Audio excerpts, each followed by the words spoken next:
अरे नीतीश कुमार इस्तीफा दो, नीतीश कुमार हाय हाय, समता मूलक संग्राम दल जिंदाबाद, समता मूलक संग्राम दल जिंदाबाद।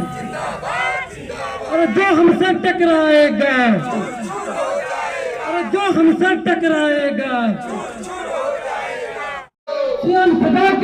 चरपोखरी सीओ जो है अभी तक इन लोगों से मिलने के लिए नहीं आया है, जिसकी वजह से जो है ये लोग गेट के सामने ही खड़ा होकर के प्रोटेस्ट कर रहे हैं। आप देख सकते हैं इन लोगों का मांग है कि जो नीतीश कुमार का 5 डिसमिल जमीन देने का जो घोषणा था वो दिया जाए, और सीओ के द्वारा इटौर गांव के कुछ दलित समाज के भूमिहीन लोग हैं, वो लोग किसी तरह से सरकारी जमीन में घर बना के रह रहे थे, उनको भूमाफियाओं के कहने पे सीओ के द्वारा जो है उन लोगों का घर को तोड़ दिया गया। इसको लेकर के भी जो है ये समता मूलक संग्राम दल के लोग आए हैं। आप देख सकते हैं किस तरह से ये लोग प्रोटेस्ट कर रहे हैं, मांग कर रहे हैं सीओ से। ये तकरीबन घंटों से यहाँ पे आवाज बुलंद कर रहे हैं। जो भूमिहीन मजदूर लोग हैं उन लोगों की मांग को रखने के लिए आए हैं, लेकिन सीओ साहब जो है अभी तक इन लोगों से मिलने के लिए नहीं आए हैं। ये तानाशाही रवैया कब तक चलेगी, आप ही बताइए। और ये ऐसा नहीं है कि सिर्फ आरा में ही है या चरपोखरी में ही है, ये बिहार के तमाम जिला में है, जो इस तरह से भूमाफियाओं के माध्यम से जो है सीओ के द्वारा जो है इस तरह का घर तोड़ करके उनको बेघर करने का एक प्रयास चल रहा है।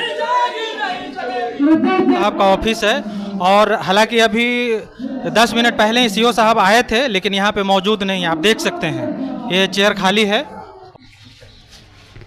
आप लोग बहुत देर से आंदोलन कर रहे हैं और सीओ साहब अभी तक आप लोगों से नहीं मिल पाए, क्या कहिएगा आप लोग? देखिए, आपका चैनल के माध्यम से चरपोखरी सीओ ये स्पष्ट कर दिए इतना देरी हम लोग के बोलने के बाद कि हम लोग जमींदारों से मिले हुए हैं और एक भ्रष्ट है, और ये जमींदारों से मोटी रकम लेके और बैठे हुए हैं। और चाहे तो सीओ साहब खुद बुड़बक आदमी है या फिर इस जनता को हम लोग को बुड़बक समझते हैं। पढ़ लिखे हैं वो बुड़बक कहाँ से? अगर बुड़बक नहीं है तो फिर हम लोग को बुड़बक समझते हैं। हाँ। अगर हम लोग को सीओ बुड़बक समझते हैं तो सीओ को होश आ जाएगा। ये समता मूलक संग्राम दल है।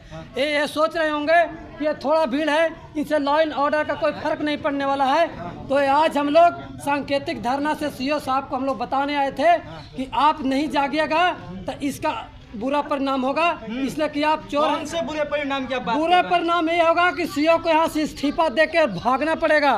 और सीओ को यहाँ से भागेगा और यहाँ जो ईमानदार प्रशासन होगा वो आएगा, और गरीबों को जो 5-5 डिसमिल जमीन नीतीश कुमार के जो अगर खोखली वादा है तो सीओ को आकर निकल के बोलना चाहिए जनता के समक्ष कि नीतीश कुमार आप लोग से गलत बात करके जनता को भरमाया है। 5-5 डिसमिल जमीन नहीं देना है, और यदि 5-5 डिसमिल जमीन देना है तो यहाँ के प्रशासन अब तक को कितना व्यक्ति को 5-5 डिसमिल जमीन दिए हैं वो ब्यौरा हम जनता हैं, हम मालिक हैं, इनसे पूछने आए। बड़ी देर से संजय जी आप लोग धरने पर हैं, आंदोलन कर रहे हैं, सीओ अंचल कार्यालय घेराव कर, लेकिन आपके अंचलाधिकारी साहब यहाँ आप लोग को मतलब तवज्जो नहीं दे रहे हैं। देखिए, सीओ साहब आए हैं, उसके बाद भाग गए, क्योंकि ये पता होगा कि समता मूलक संग्राम दल जिस अंचल अधिकारी एसडीओ को घेरता है ना, तो अंचल अधिकारी एसडीओ जो है चंबर छोड़ के ही भाग जाते हैं। भगोड़ा है अभी जो इनकी ईमानदारी इतनी होती कुट कुट के बढ़ी हुई है, तो ये जनता से मिलने आते हैं और जनता की जो बातें वो सुनते हैं। ये इनकी जो है